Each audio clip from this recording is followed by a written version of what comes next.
전도서 10장 1절에서 4절 말씀입니다.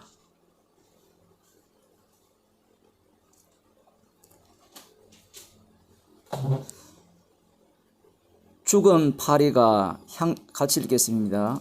죽은 파리가 향기름으로 악취가 나게 하는 것 같이 적은 우매가 지혜와 종기로 패하게 하느니라.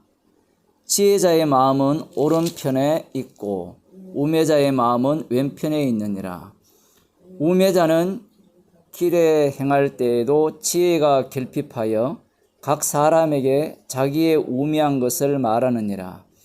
주권자가 내게 분을 일으키거든 너는 네 자리를 떠나지 말라. 공순이 큰 허물을 경하게 하느니라. 아멘.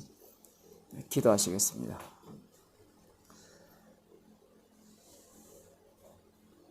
죽은 파리 한 마리가 온천지에 악취를 나게 한다고 말씀하셨습니다.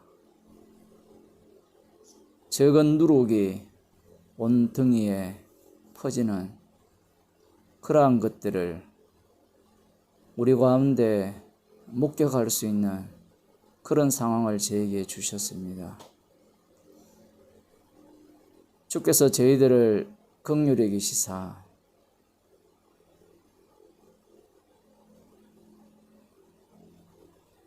적은 누룩이 온 떡덩이에 퍼지지 않게 저희들을 인도하여 주시고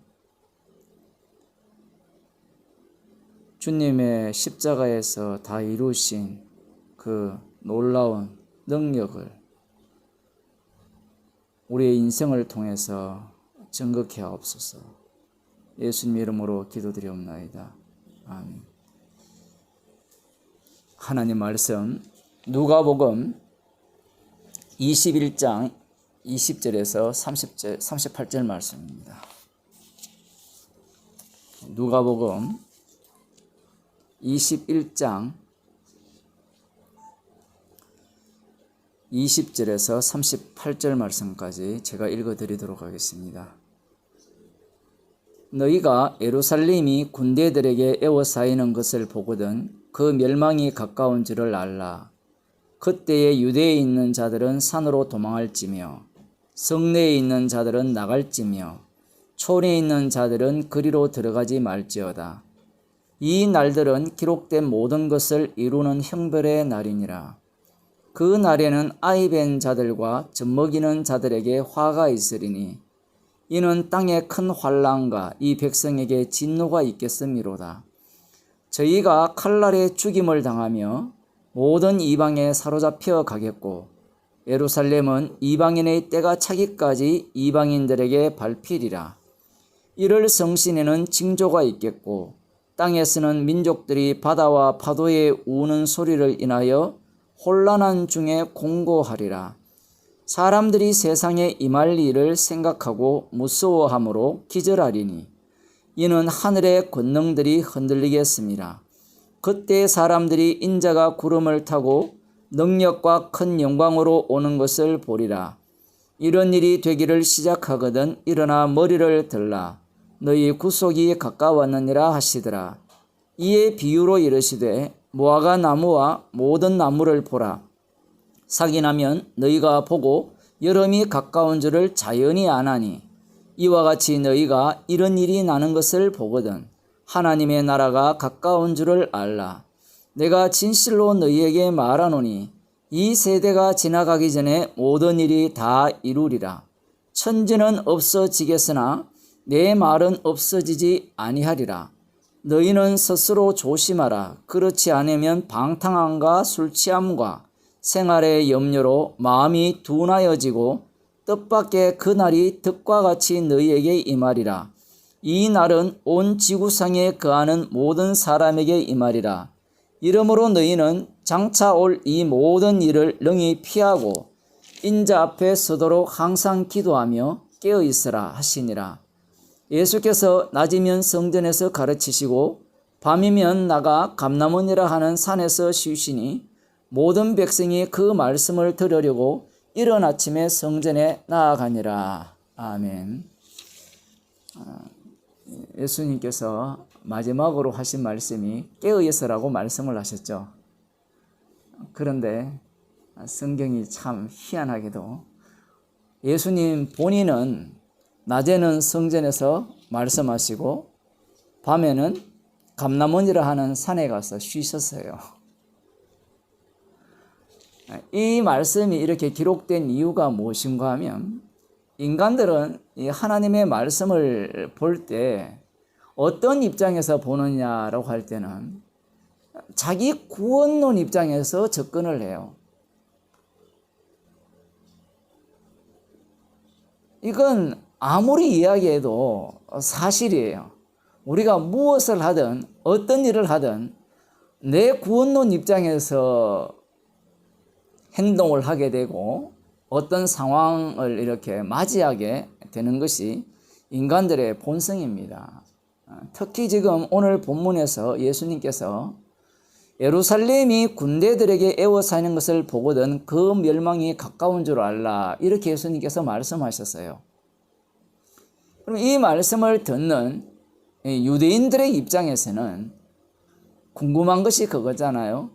언제 그런 일이 일어날 거냐, 그런 일이 일어날 징조가 보일 때 우리가 어떤 행동을 취해야 되느냐, 그것이 사람들의 관심사죠. 이미 우리들이 잘 아시다시피 예루살렘이 군대들에게 에워싸인 그 시대는 벌써 지나갔어요. 그것도 거의 2000년 가까이 지나가 버렸죠. AD 70년에 로마 장군 디도에 의해서 예루살렘 자체가 완전히 박살나 버렸죠. 성전 자체가 짓밟히고 모든 것이 박살나 버렸습니다. 이미 우리들 입장에서 이 말씀을 보게 되면 사실 별 의미가 없을 수 있어요.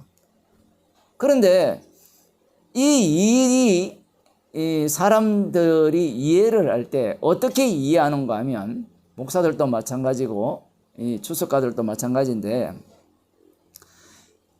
이 성경을 해석할 때 역사적으로 일어난 사건은 역사적으로 일어난 사건만을 담고 있는 것이 아니라 장차 일어날 사건을 담고 있다, 이렇게 이야기를 합니다.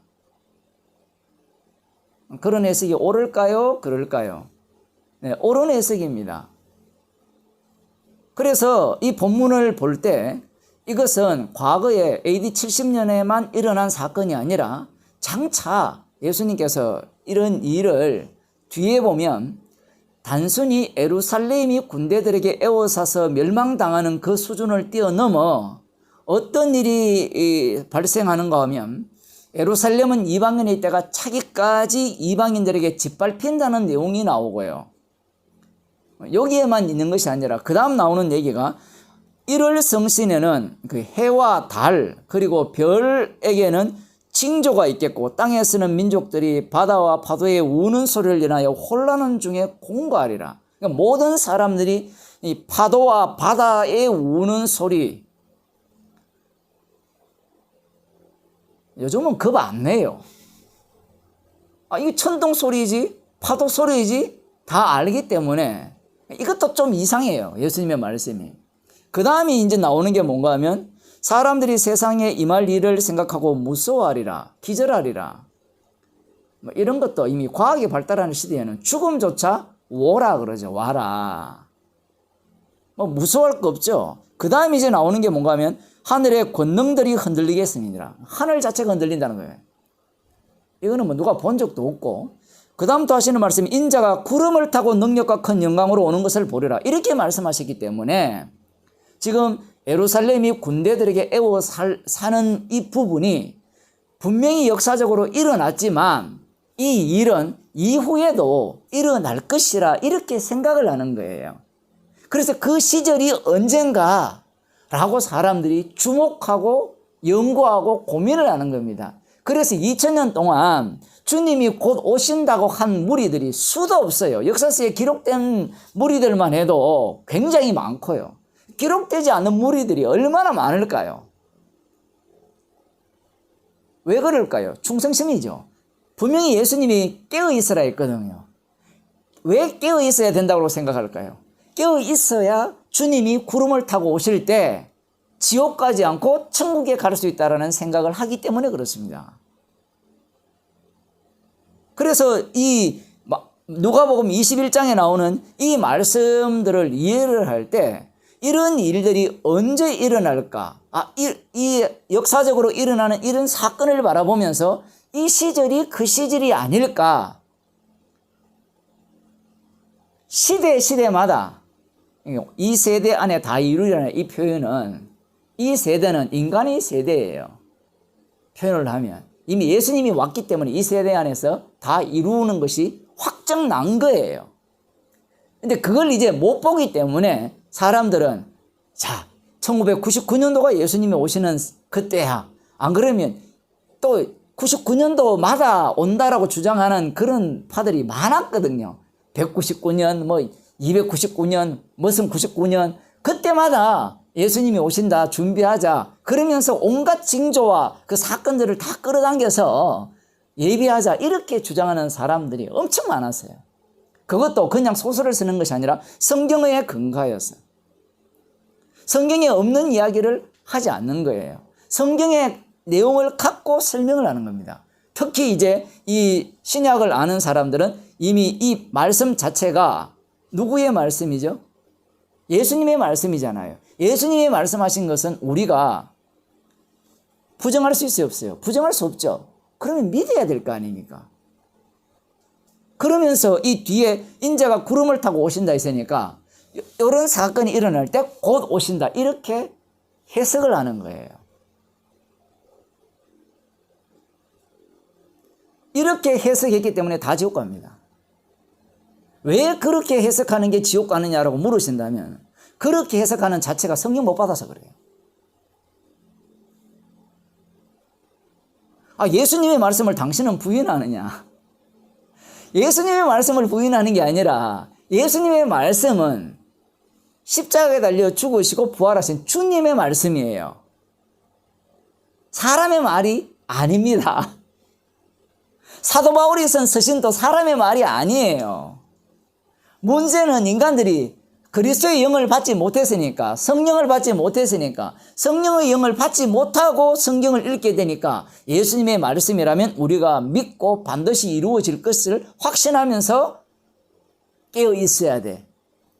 이런 징조가 일어나면 주님이 곧 오실 징조야. 이렇게 생각을 하는 겁니다. 왜 그런 생각을 갖게 되는가 하면요.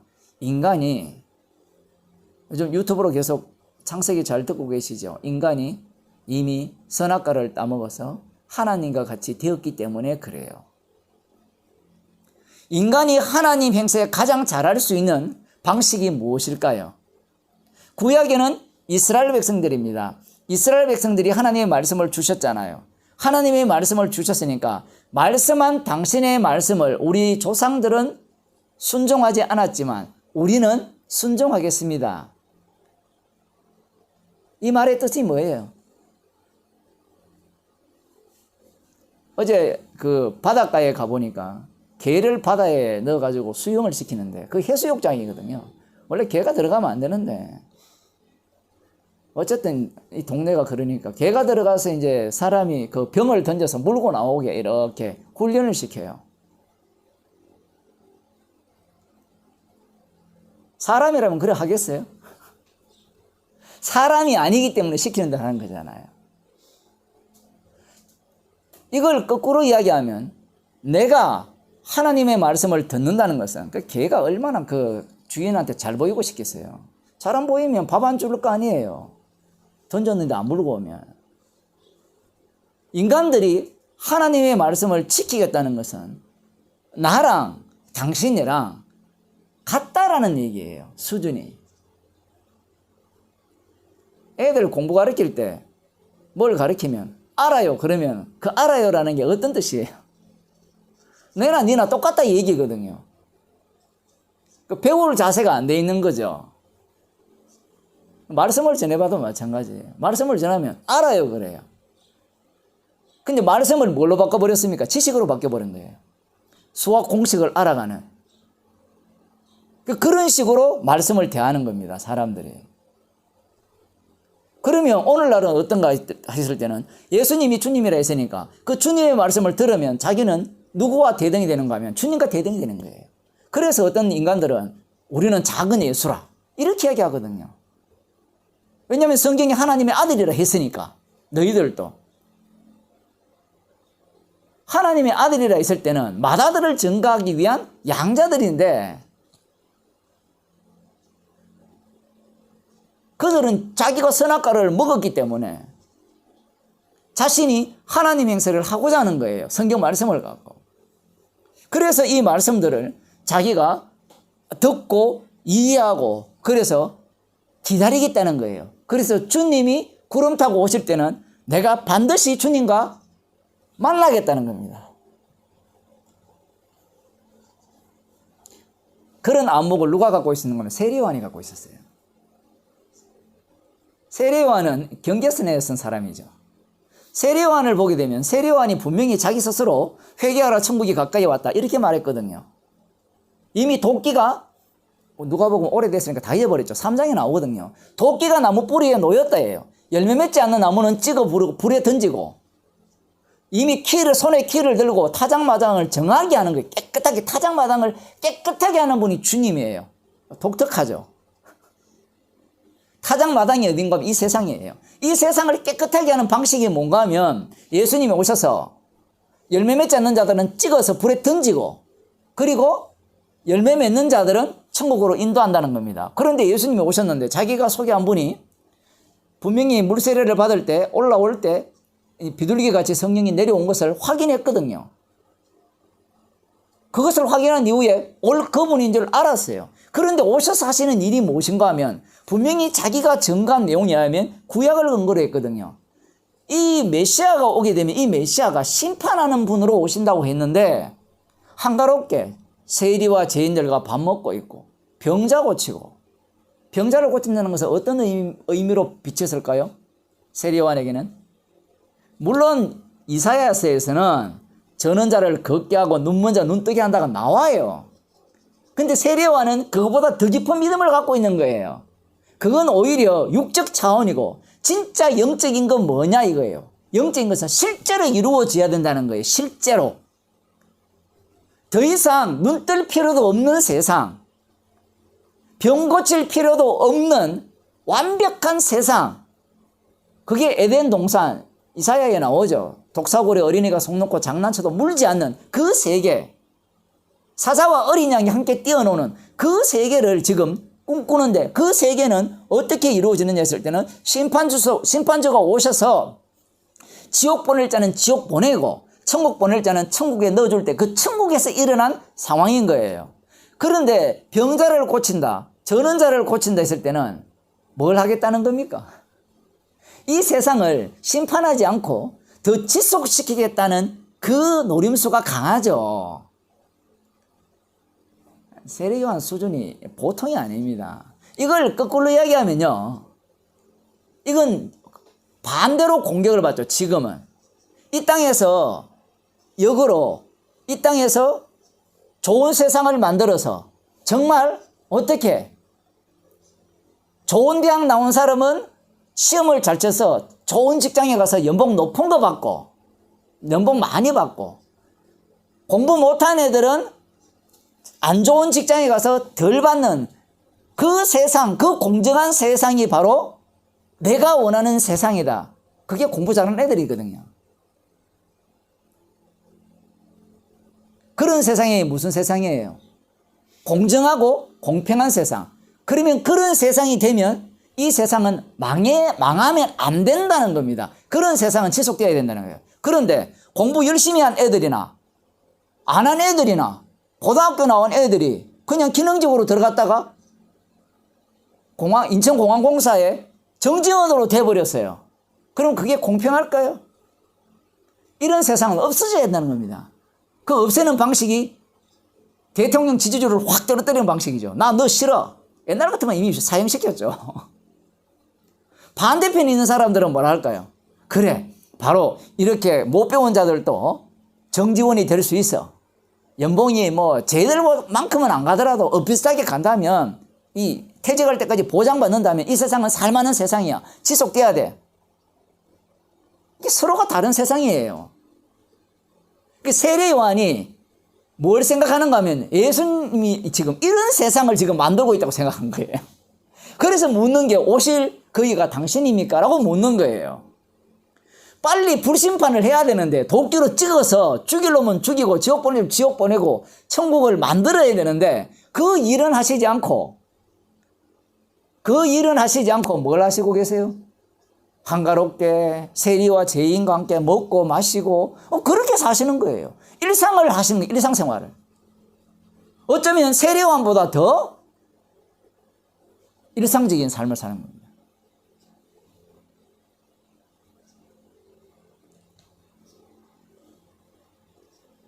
지금 세례요한이 분명히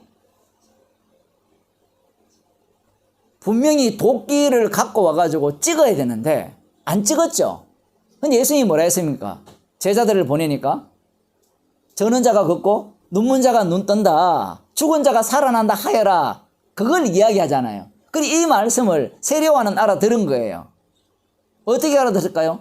그게 바로 십자가에서 완성하신 일을 지금 이 땅에 주께서 드러내시는구나. 주님이 친히 주가 되셔서 심판주가 되셔서 도끼로 팍팍 찍어서 지옥 보낼 자는 지옥 보내고 천국 보낼 자는 자기의 죽음을 근거로 어떻게 사망에서 생명으로 옮기시구나. 그걸 지금 말씀하신 거거든요. 그런데 문제가 있어요. 어떤 문제가 있는 거면 예수님이 세례요한과 똑같은 이야기를 하는 거예요. 무슨 얘기를 하시는가 하면 예수님이라는 분이 재림이라는 것을 갖고 그때가 되어야 뭐가 일어난다? 비로소 심판이 일어난다. 이렇게 말씀하시는 것 같은 느낌이 들잖아요. 지금 이 본문이. 그렇지 않습니까? 세례요한이 오실 그이가 오시면 도끼로 찍어서 심판을 한다 했는데 예수님이 정작 오셔서 하신 일은 분명히 심판의 일인데 지금 오늘 본문을 보게 되면 본인이 하신 일이 이미 이 세상이 종말로서 끝났고 완료되었고 주로서 지금 지옥 보낼 자를 지옥 보내고 천국을 지금 끝났다를 말씀하셔야 되는데 이 본문을 보면 마치 세례요한이 증거한 그 증거를 리바이벌하는 것 같아요. 얘들아, 세례요한은 예수님에 대해서 이야기했지만 예수님은 예수님 자신이 재림하는 것에 대해서를 갖고 내가 올 거니까 깨어 있어야 된다. 이런 징조가 일어나면 너희들이 도망해야 된다. 그리고 지금 여기에 보면 이방인에게 예루살렘이 짓밟힌다라고 하죠. 이거 요한계시록 13장에서 봤죠. 3년 반 동안 이방인에게 완전히 짓밟힌다. 그러면 지금 이 시기가 바로 그 시기다. 그래서 또 소설을 쓴 사람들이 있잖아요. 이스라엘이 1942년도입니까? 뭐 45년도 그 전쟁 이후에 이스라엘이 자기들 땅이라고 우기면서 쳐들어가서 자기 땅 만들었잖아요. 여러 나라가 도와줘가지고. 그게 바로 지금 이때다. 또 이렇게 이야기하는 사람이 있거든요. 근데 그때가 그때였는데 벌써 몇 년 흘렸어요. 50년 넘게 흘렀거든요. 그러면서 또 소설을 쓰는 거예요. 그래, 아직은 완전히 회복되지 않아서 그게 보면 뭐 이슬람 지역도 있고 아르메니아 지역도 있고 카톨릭 지역도 있고 기독교 지역이 내분할됐는데 이게 다 누구 걸로 넘어가야 돼요? 그러면 도대체 누구 걸로 넘어가야 돼요? 유대교가 이단인데 유대인들한테 넘어가면 어떻게 돼요? 그럼 그걸 전부 기독교인이 돼가지고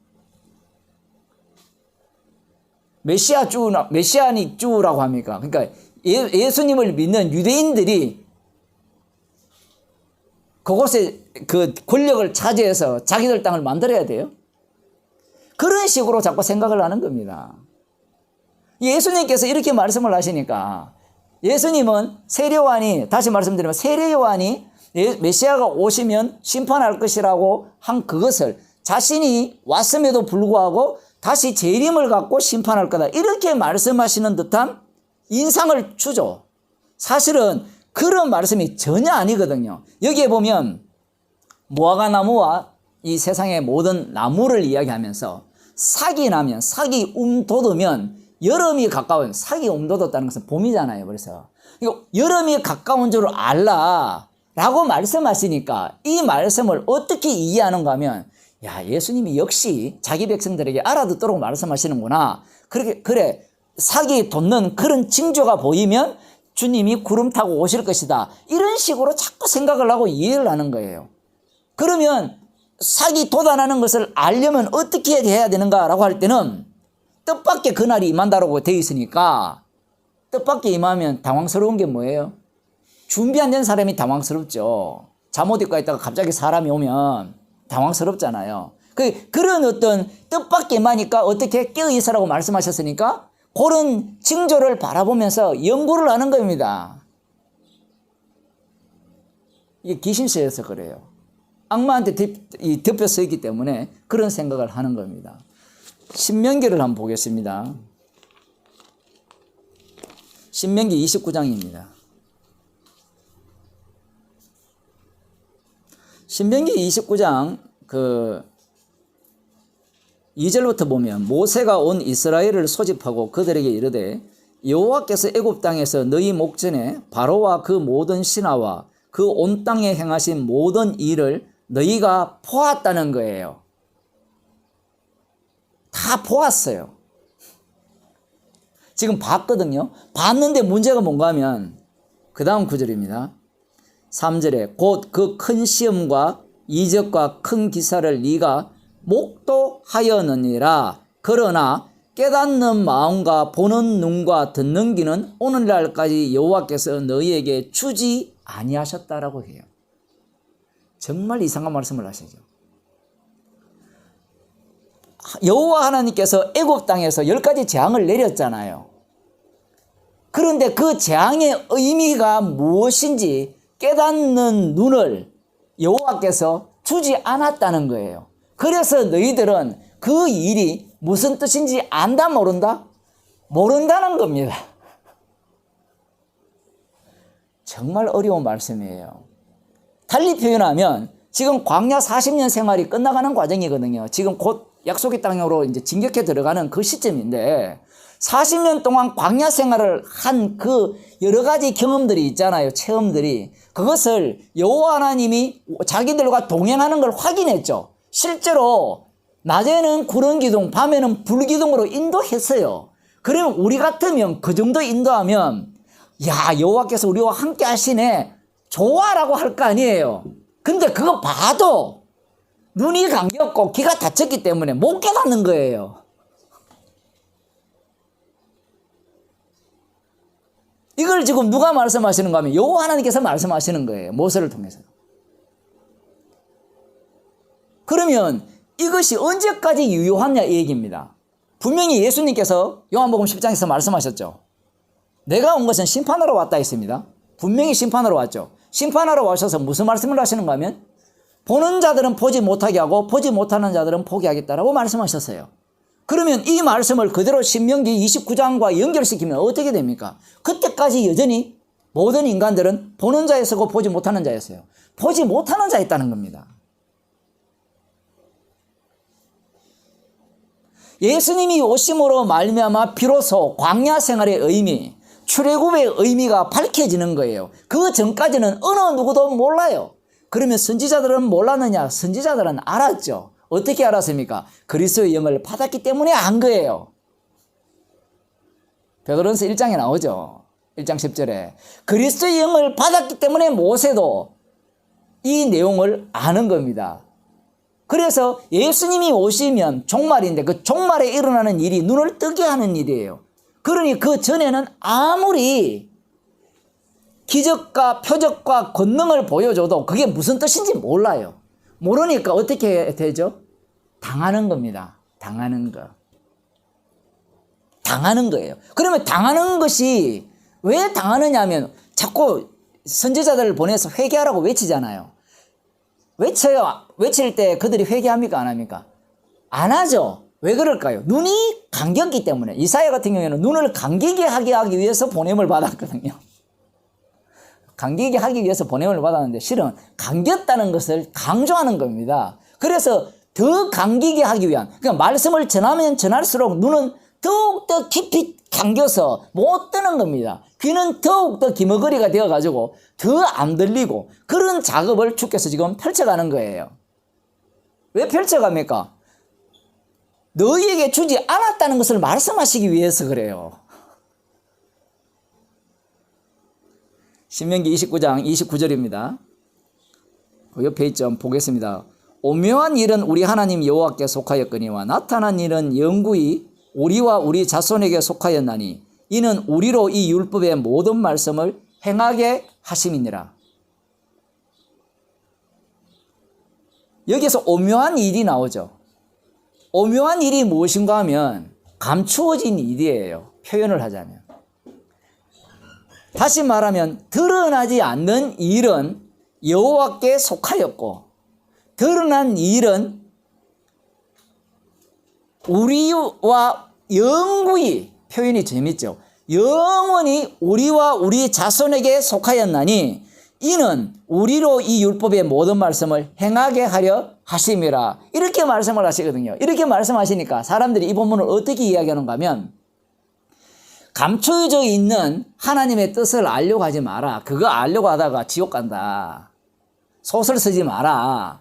받은 계시, 드러난 이 계시의 말씀에 우리가 귀를 기울이고 말씀에 순종해야 된다. 구약에서는 율법이니까, 드러난 것은 율법이니까 우리로 율법의 모든 말씀을 행하게 하게 하시니까 율법대로 사는 것이야말로 이 말씀의 본래 취지다. 이렇게 말씀을 하시는 거예요. 근데 그 수준이 딱 누구 수준인가 하면 유대교 수준이에요. 근데 대부분 목사들이 그렇게 해석을 합니다. 이 본문을. 뭐 여러분 들어보신 적이 있는지 모르겠지만 이 본문은 잘 언급이 안 되는 본문이잖아요. 그런데 이 본문이 방금 읽었던 앞섰던 29장 그 4절에 나온 그 말씀, 듣는 귀와 보는 눈을 주지 않았다는 이 말씀과 연결시켜버리면 어떤 상황이 벌어지는가 하면 당하는 겁니다. 그냥. 감추어진 일이 드러나는 현장이 어딘가 하면, 그러니까 드러나지 않는 일이 드러나는 현장이 이스라엘 백성 가운데서 드러난다는 말씀이에요. 정말 이게 오묘한 말씀이에요. 무슨 얘기인가 하면 예를 하나 드릴게요. 사사기 13장입니다. 사사기 13장에 보면 이스라엘 자손들이 이 블레셋한테 하나님 앞에 범죄하여서 블레셋의 노예가 되죠. 그들로부터 지배를 당하는데 그 2절에 보면 소라 땅에 단지파의 가족 중 마노아라 이름하는 자가 있더라. 그 아내가 잉태하지 못함으로 생산치 못하더니 여호와의 사자가 그 여인에게 나타나시고 그에게 이르시되 보라 네가 본래 잉태하지 못하였으므로 생산하지 못하였으나 이제 잉태하여 아들을 낳으리니. 잉태하지 못했다는 것은 저주받았다는 거예요. 저주받았는데 잉태한다는 것은 축복으로 바뀌었다는 거거든요. 표현을 하자면. 그러므로 너는 상가서 포도주와 독주를 마시지 말지며 무릇 부정한 것을 먹지 말지니라. 보라 네가 잉태하여 아들을 낳으리니 그 머리에 삭도를 대지 말라. 이 아이는 태에서 나옴으로부터 하나님께 바치온 나실인이 됨이라. 그가 블레셋의 손에서 이스라엘을 구원하기 시작하리라. 태에서부터 나옴으로 하나님께 바친 나실인이에요. 민수기 6장에 나오는 하나님께 드린, 나중에 그 약속한 기한이 차면 머리카락을 하나님께 제물로 드리거든요. 인간의 신체 중에 유일하게 드릴 수 있는 제물이 이 나실인의 머리카락입니다.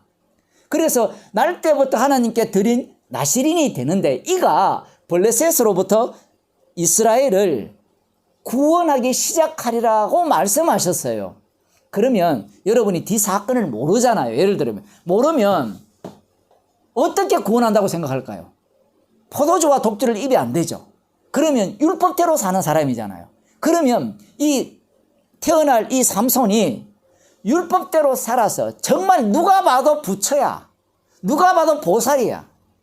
어제 누가 보살 아냐고 묻던데. 이야, 저 사람이면 우리 이스라엘을 블레셋에서부터 구원할 거야. 정말 날 때부터 율법의 의로는 흠이 없고 정말 하나님께 드린 바 된 그 모습을 우리에게 지금 보여주고 있으니 저 사람이 우리를 구원할 거야 라는 기대를 갖고 있죠. 뿐만 아니라 그 구원의 방식도 어떤 방식이어야 될까요? 하나님다운 방식이어야 돼요. 그런데 삼손이 어떻게 구원해줘? 지 욕망대로 살면서 블레셋에서 구원해요. 정말 희한한 구원 아닙니까? 이게 바로 감추어진 것과 드러난 일이에요. 우리는 29장 29절에 나오는 말씀을 드러난 말씀대로 살자고 되어져 버리면, 이 말씀대로 되어버리면 어떤 결론이 되어야 되는가 하면 삼손이 말씀대로 살아서 제대로 하나님의 뜻에 순종하여서 이스라엘을 블레셋으로부터 구원했다. 이렇게 결론이 나야 돼요. 그런데 성령의 하나님의 신이죠. 하나님의 신이 임했는데 삼손이 하는 행실은 어때요? 개판입니다.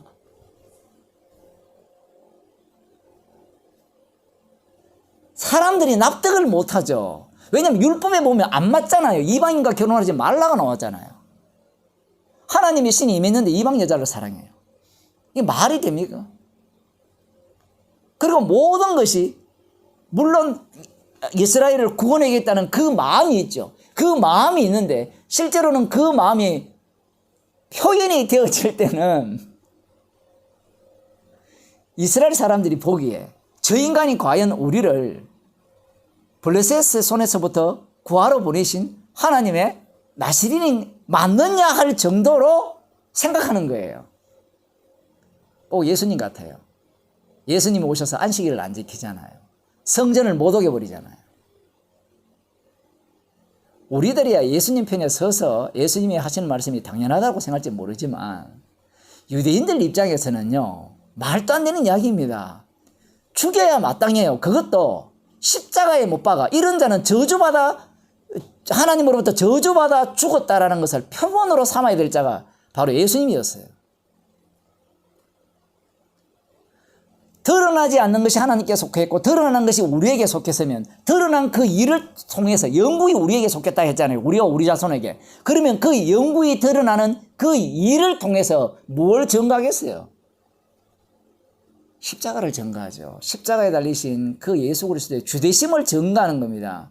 그런데 사람들이 왜 29장, 신명기 29장 29절을 그렇게 해석을 하는가 하면 십자가 빼고 싶은 거예요. 십자가 빼고 나와 하나님과 직접 대면하여서 드러난 말씀을 갖고 내가 연구하여서 거기에 순종하겠다는 거예요. 계속해서.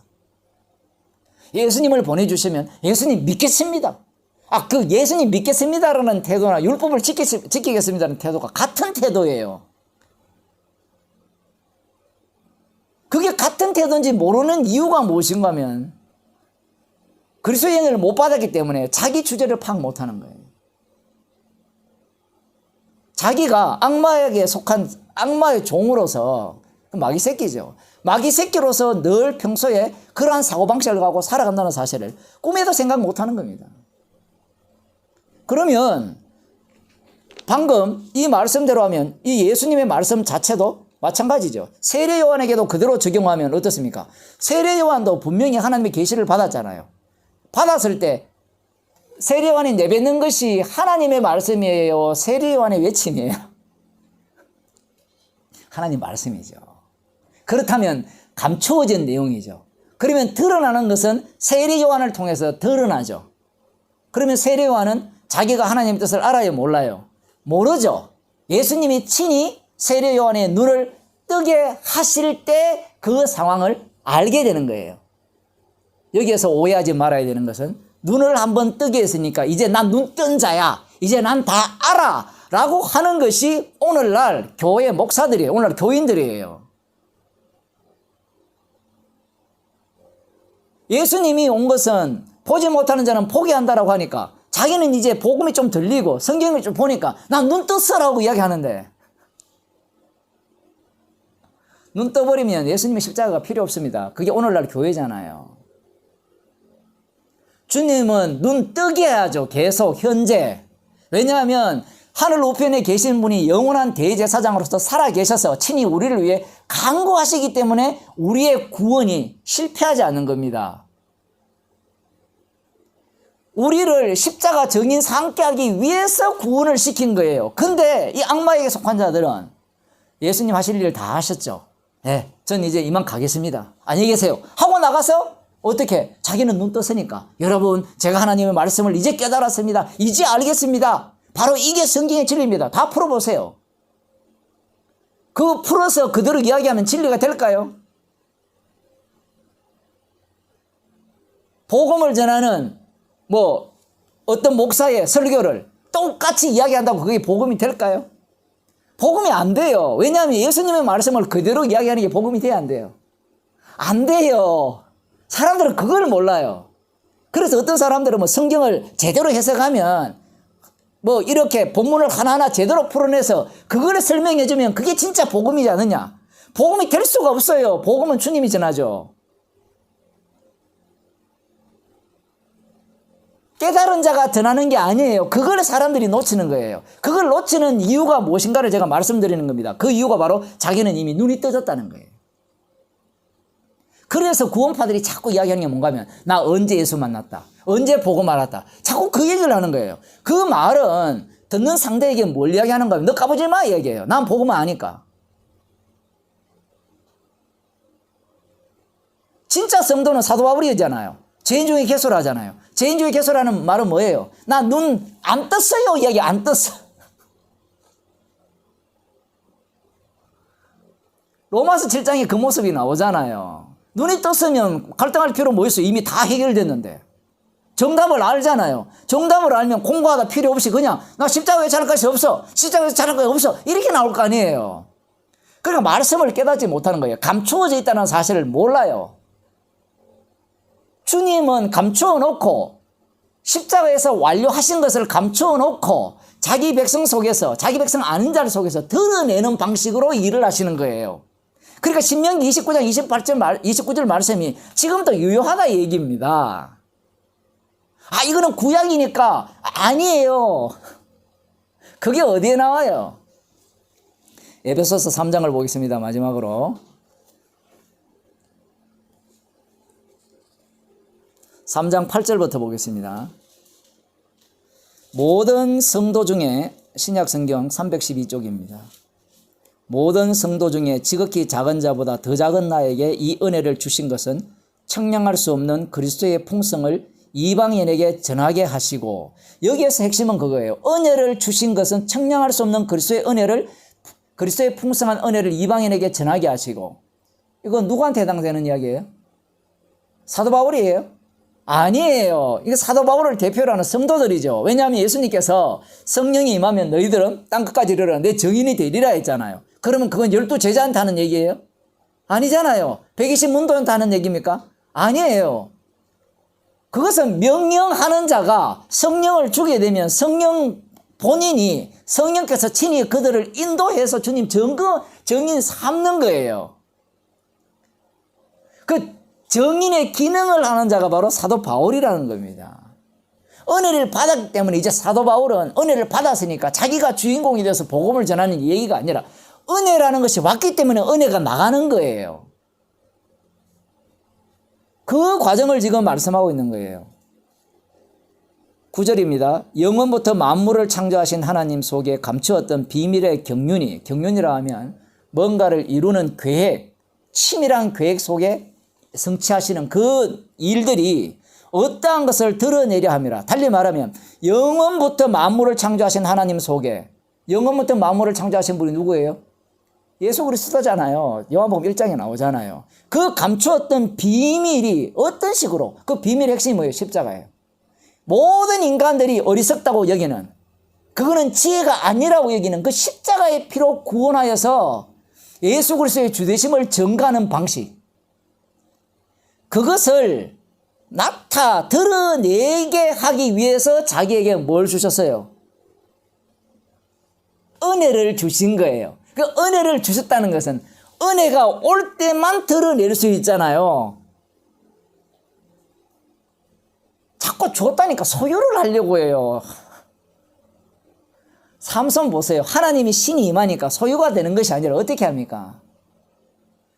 하나님의 신은 십자가의 피를 증거하거든요. 그러니까 삼손은 지 죄를 그대로 노출해야 돼요. 제가 그저께 그 사도행전 15장 말씀을 드렸잖아요. 바나바와 그 사도 바울이 심히 다툰 내용을 말씀드렸죠. 왜 그런 일들이 발생해야 됩니까? 은혜가 인도하는 거지, 성령이 인도하시는 거지. 사도 바울이 은혜 받았기 때문에 지가 잘 나가자고, 지가 온전해가지고 복음을 올려, 그런 거 아니라 얘기예요. 이는 이제 교회로 말미암아 하늘에서 정사와 권세들에게 하나님의 각종 지혜를 알게 하려 하십니다. 야, 정말 놀라운 말씀이에요. 하늘에 있는 권세들이 있잖아요. 그 악마나 천사들이나 온 이 우주들이 하나님의 비밀, 십자가의 비밀을 어떻게 아는가 하면 교회를 통해서만 안다는 거예요. 신기하죠? 하늘의 비밀 같으면 하늘을 통해서 알아야 되죠. 우리의 논리는. 그런데 교회를 통해서 이 비밀이 드러난다는 겁니다. 그러면 사람들이 이걸 또 오해하기를, 교회를 통해서 비밀이 드러나니까 교회는 완전해야 돼, 온전해야 돼, 깨끗해야 돼, 말씀대로 살아야 돼, 또 이런 소설을 쓰고 있잖아요.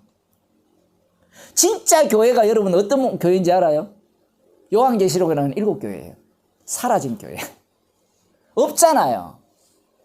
지금이야 뭐 유적 들어가면 폐허만 있는데 그거는 다 이후에 만들어진 그런 조작된 것들이고요.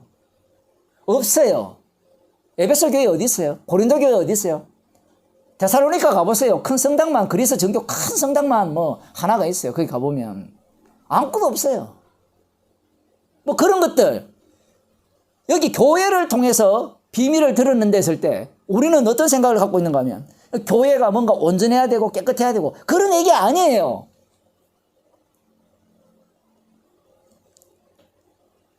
(21절) 보겠습니다. 교회로 말미암아 10절 후반절 하늘에서 정사와 권세들에게 하나님의 각종 지혜를 알게 하십니다. 하나님의 각종 지혜가 교회를 통해서 드러나요. 그러면 우리가 고린도 교회나 에베소 교회 이런 것들을 보게 되면 모든 내용이 뭐로 되어 있어요? 성령의 말씀이니까 모두가 다 뭐예요? 지적질이죠. 책망이에요. 그러면 교회는 뭐가 되죠? 전부 죄인들이 죄덩어리예요. 그 속에서 감추어진 주님이 완료한 것들을 말씀을 통해서 드러내는 겁니다. 그 작업을 주님이 일으키면서 온갖 감추어진 하나님의 지혜를 알게 하는 거예요. 알게 하는데 이 알게 함 자체가 꼭 연기 같아요. 알았으면 그게 지속이 되고 뭔가 견지가 되고 유지가 되어야 된다고 우리는 생각을 하는 게 우리 생각이죠. 그게 이 세상 사람들의 지혜예요. 지식이고. 그런데 주님이 주신 은혜는 성령의 인도하심이기 때문에 우리들이 붙들 수도 없고 잡을 수도 없어요. 단지 우리들은 성령이 왔기 때문에 성령께서 하시는 십자가 정인으로서 살려지고 드러나는 겁니다. 그래서 12절 보세요. 우리가 그 안에서 그를 믿음으로 말미암아 담대함과 하나님께 당당히 나아감을 얻느니라. 어떻게 당당히 나아가요? 주님이 은혜를 주셨잖아요. 은혜를 주셨기 때문에 당당히 나아가게 하는 거죠. 얻는다 했으니까 나아가는 거예요. 내 쪽에서 없습니다. 그 다음 그러므로 너희에게 구하노니 너희를 위한 나의 여러 환난에 대하여 낙심치 말라. 이는 너희의 영광이니라. 왜 갑자기 환난 이야기합니까? 예루살렘이 군대들에게 에워싸이는 것을 보거든 인자가 가까이 온 줄로 알라. 그 인자가 구름 타고 온 줄로 알라. 지금 그 말씀을 하셨잖아요. 그게 지금 연결되어 있어요. 그런데 지금 독특하게도 지금 사도 바울은 환난 받기 바빠요. 환난 받기 바쁘다고요. 뭔가 기다리고 준비하고 이런 게 아니고. 왜? 주님의 은혜가 임했기 때문에 십자가 피를 자랑하고 그걸 증거하기 때문에 그런 일을 당하는 겁니다. 그래서 사도 바울이 기도를 하는 겁니다. 무슨 기도를 하는가 하면 이러함으로 내가 하늘과 땅에 있는 각 족속에게 그 이름을 주신 아버지 앞에 무릎을 꿇고 비노니 그 영광의 풍성을 따라 그의 성령으로 말미암아 너희 속 사람을 능력으로 강건케 하옵소서. 왜 이런 이야기예요? 환난 때문에 그래요. 왜 기도할까요? 기도하는 이유가 뭐예요? 환난을 피하게 해달라는 얘기가 아니라 이 기도한다는 자체가 뭐예요? 이 일은 우리의 일이 아니라는 거예요. 지금 사도 바울이 기도하는 것은 나의 사움이 아니라는 겁니다. 지금까지 그 말씀을 드렸잖아요. 주님의 일이에요. 그러면 주님의 일이면 내가 기도할 필요가 뭐 있습니까? 라고 또 사람들이 까불고 있잖아요. 그럼 사도 바울이 기도 왜 하겠어요? 드러난 일은 우리의 일이라 했잖아요. 감추어진 비밀을 드러내는 방식이 이 피조물을 통해서 드러내요. 죄인을 통해서. 그래서 사도 바울이 기도를 하는 겁니다. 기도 응답이 이루어지네요 라고 하면 바울의 기도가 아니라 주님의 기도가 실제로 이루어지는 거예요. 그래 되면 나의 기도가 응답되었다는 것이 아니라 주님의 기도가 주님이 십자가에서 다 이루신 일들을 우리 가운데 실제화시키네요. 그걸 목격하는 게 성도들이에요. 그러니까 성도들은 목격자예요. 거꾸로.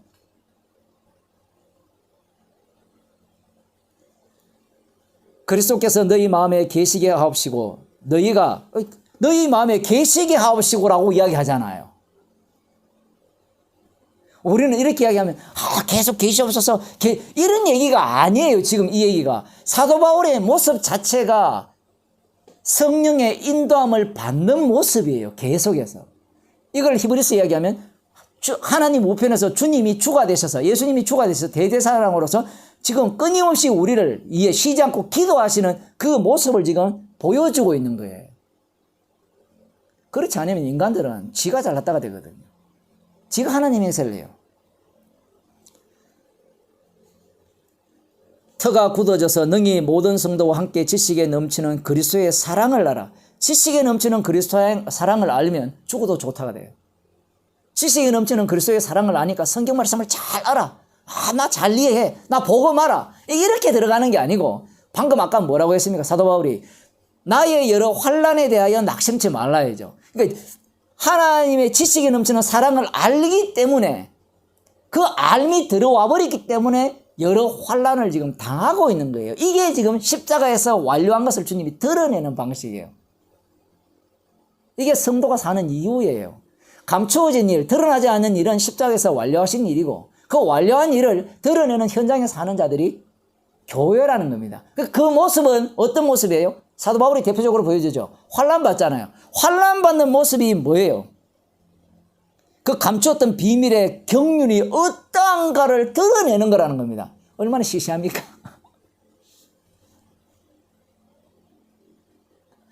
하나님의 각종 지혜를 알게 한다고 하는데 사도 바울을 보면 각종 지혜가 뭐였어요? 다 모으면 뭐예요? 십자가죠. 하나님의 지혜가 십자가잖아요. 그 십자가를 자기 온몸으로 지금 드러내는 그 삶 속에 있잖아요. 너무 시시해요. 이 십자가를 제거하기 위해서 오늘 본문을 보면서 징조를 보고 뭔가 깨어 있자라고 하면서 주님이 구름 타고 오신다 이런 소리를 하는 겁니다. 십자가 제거하는 방식이 제일 빠른 게 그거예요. 왜냐하면 인간들 자체는 이미 죽음을 두려워하기 때문에 무서워하기 때문에 주님 곧 오시니까 우리 빨리 준비해서 주님 오실 때 천국 가자. 이 세상 일은 나그네와 같은 일이니까 또 성경에 있는 이야기를 다 끄집어내죠. 구름 같은 그 안개 같은 인생이니까 빨리 우리 하루살 같은 인생이니까 덜풀 같은 인생이니까 주님 오실 때 천국 가자. 이런 식으로 자꾸 주장을 하는 거예요. 그러면 어떤 일이 돼요? 감추어진 일이 드러난 일로 우리들을 드러나게 하기 위해서 성도를 불렀는데 그 사람들은 그걸 피해버리죠. 그래서 이렇게 얘기합니다. 그리스도의 사랑을 알아 그 넓이와 깊이와 높이와 깊이가 넓이와 길이와 높이와 깊이가 어떠함을 깨달아 하나님이 모든 충만하신 것으로 너희에게 충만하게 하신 일을 구하노라. 이 핵심이 무슨 얘기예요? 지금 사도 바울이 이 속에 들어갔다는 거잖아요. 사랑의 깊이와 넓이와 길이와 높이를 알았다는 거잖아요. 그 알 수 있는 방식은 딱 하나예요. 환난 속으로 들어가는 거예요. 삼손을 다시 이야기하면 삼손을 말씀 속으로 집어넣어버리죠. 집어넣어버리니까 뭘 알아요? 내가 이스라엘을 블레셋 손에서 구원할 자 그게 아니고 대신 죽으신 나중에 자기가 죽음으로 이스라엘을 구원하잖아요. 그 죽일 때 블레셋 사람을 죽인 것이 살아있을 때보다 더 많았다라고 결론을 내리고 있잖아요. 장차 오실 예수 그리스도의 죽으심. 달리 말하면 십자가에 피 흘린 그 예수 그리스도의 죽으심이 바로 모든 말씀을 다 이루고 이 세대에 다 이룬다 했으니까 이미 끝난 거예요. 십자가가 전파된다는 것이 다 이루었다는 거예요. 그것이 이 세상에서 계속해서 드러나는 현장 속으로 그 현장으로 우리를 다루고 계십니다. 다루어질 때 우리는 그리스도의 사랑의 깊이와 넓이와 길이와 높이를 더욱더 알아가게 되죠. 기도하겠습니다. 하나님 아버지, 구름 타고 오시는 주님을 기다리는 자야말로 악마에게 속하여서 십자가를 제거하려고 하는 전형적인 모습임을 말씀을 통하여 보았습니다. 썩은 파리 하나가 모든 것들을 상하게 하고 냄새나게 하듯이 우리 가운데 혹시 이런 냄새를 풍기는 자가 없습니까? 십자가에서 다 이루신 일을 이 땅에 펼쳐내게 하기 위해서 교회를 세우시고 우리들을 주님의 정인으로 삼으심을 늘 기억하게 하시고 우리가 당하는 모든 일들이 십자가의 피공로를 정극케 하기 위한 주께서 친히 세심하게 하나하나 일으키시는 놀라운 일임을 깨달아 그리스도의 사랑의 깊이와 넓이와 길이와 높이를 알아가는 주의 백성이 되게 하옵소서. 예수님 이름으로 기도드리옵나이다. 아멘.